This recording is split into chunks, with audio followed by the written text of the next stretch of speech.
Hey guys, in this video I'm going to show you how to find the moment of inertia of a disk, this disk right here, using conservation of energy.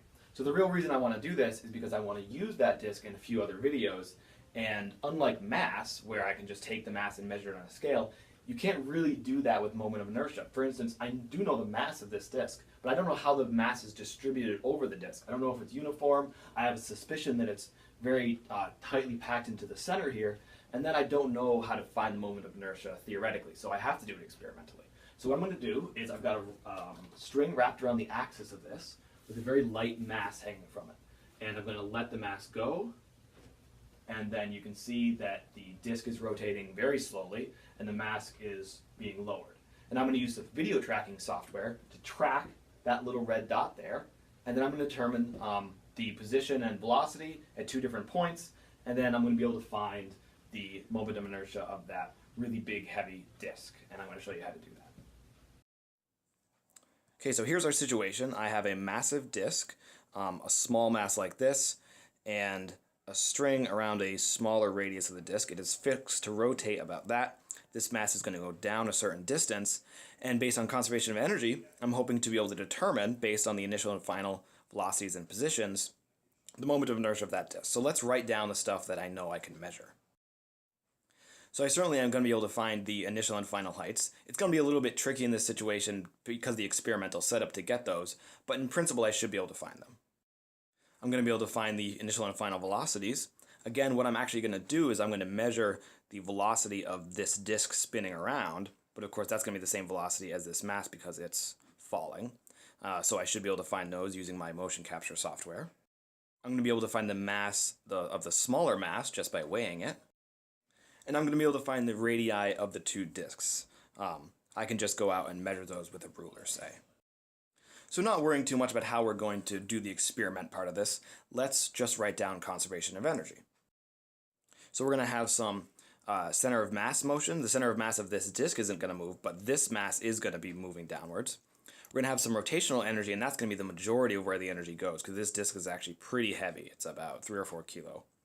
And then we're going to have a change in potential due to the changing height of the smaller mass. So there is the change in the center of mass energy for the little mass. The disk is not going to be moving, but it's going to be rotating, and that I is my unknown, and we're going to have to work out how this omega is connected to that v. And there's the change in potential energy due to gravity. The little m goes in there because that's the m which is going up and down. The disk has some potential energy due to gravity, but it has no change in potential energy, so it does not affect the problem in any way. So since this is an experimental setup, we actually aren't going to know from the beginning where the 0 points of these things are going to be. In fact, we're probably not going to be able to pick points where the velocity and the heights are going to be 0. So we're just going to have to write down the most general form of the solution for I without making that replacement.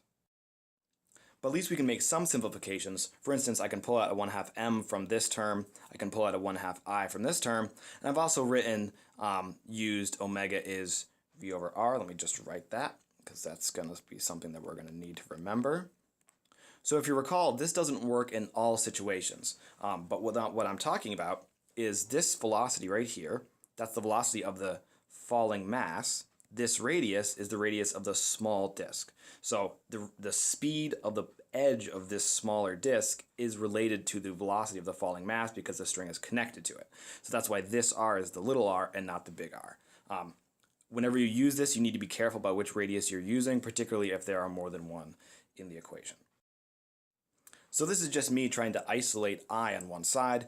Remember, we're trying to find I. Everything else is going to be a known value that we're going to experimentally determine. So I'm just trying to find I. So now I'm going to multiply times 2 to kill that half, times r squared to kill that thing, and divide by the velocity squared term.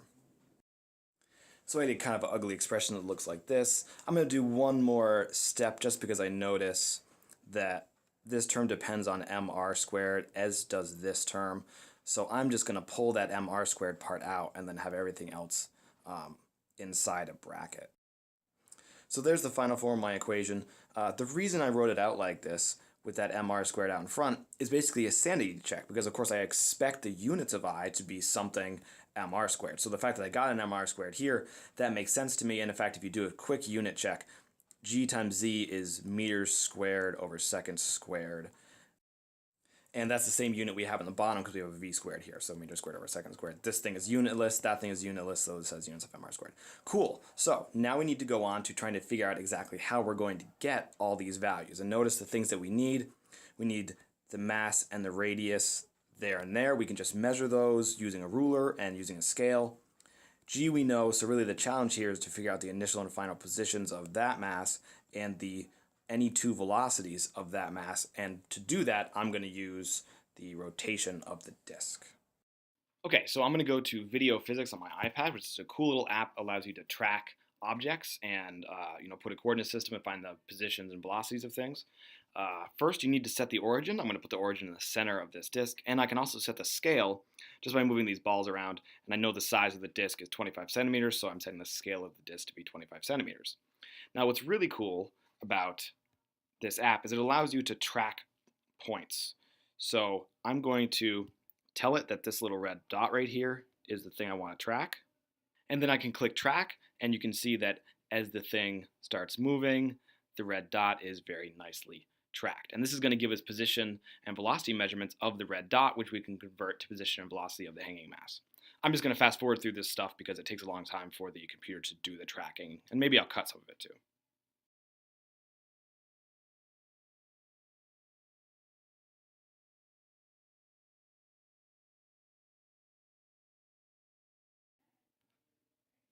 And I've stopped tracking because you can see the string has gone over to the other side. The mass has gone as far down as possible. But now you see we've got all these little red dots where the computer has tracked where our red marker is. So now I can go over to a graph, and I can see here's the x and y position of that red dot as it goes around.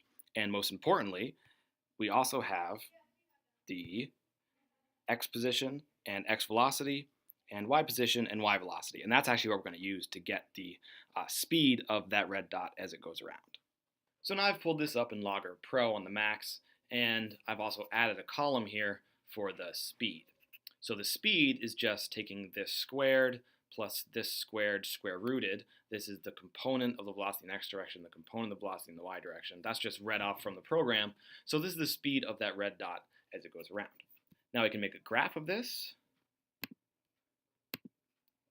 Ends up looking like that. We might not be able to learn a whole lot from that, but it does look like, there's definitely some scatter, but the speed starts at 0 essentially, and then it increases, and maybe it looks even kind of linear as the hanging mass falls. So now what I want to do is I want to find some initial and final points to define for my conservation of energy equation. So to do that, it's going to be a little bit tricky. I think the way that I've decided we should do it is I'm going to try to find out how many times the disk rotates. So here's my position. Every time the red ball comes back to the same position, it means that the disk has rotated once. So what I'm going to do is I'm going to highlight a region where I know the number of rotations, and this is going to be 1, 2, 3. I'm going to highlight that many rotations. That is going to be highlighted on the velocity plot over here, and then I'm going to fit that with a curve. Actually, I'm going to do a linear fit, and then that just pulls out our a fit of the velocity over time. We have a slope and we have the intercept, so we can plug in values for the time and get out our final and initial points. Okay, so here's the equation of the line that we got out of Logger Pro.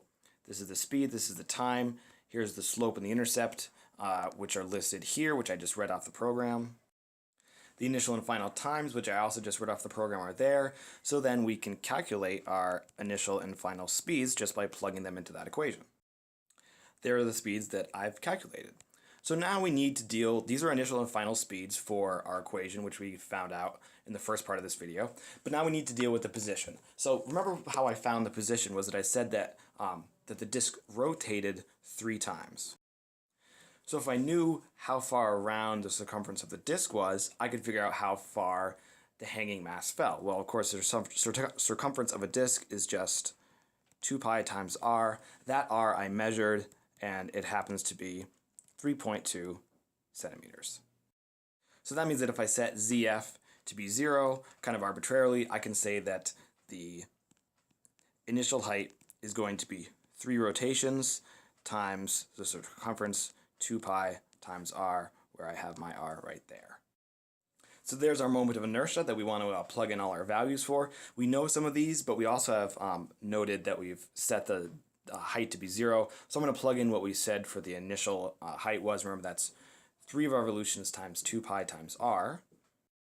So that means that I is just mr squared times 12 pi gr over the difference in the velocity squared minus 1. Here's all the data. I just measured the mass of the hanging mass to be 14 grams. That radius is 3.2 centimeters, and I can just plug that in. Notice that I'm not using the mass of the disk or the radius of the disk because that's all contained in I, and that's actually what I don't know. But I'm going to plug those things in, and I have to be careful here because I've got VF and VI squared. These centimeters per second, those need to be converted to meters. So while I'm at it, I might as well just convert these guys all into SI so I can get my moment of inertia out in SI units.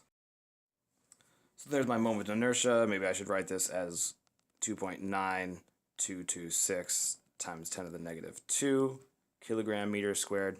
So we have no intuition for that thing, so maybe I'll ask, okay, well, this is a disk. Am I right in my assumption that the mass is all concentrated at the center and that modeling this as a disk is not a good idea?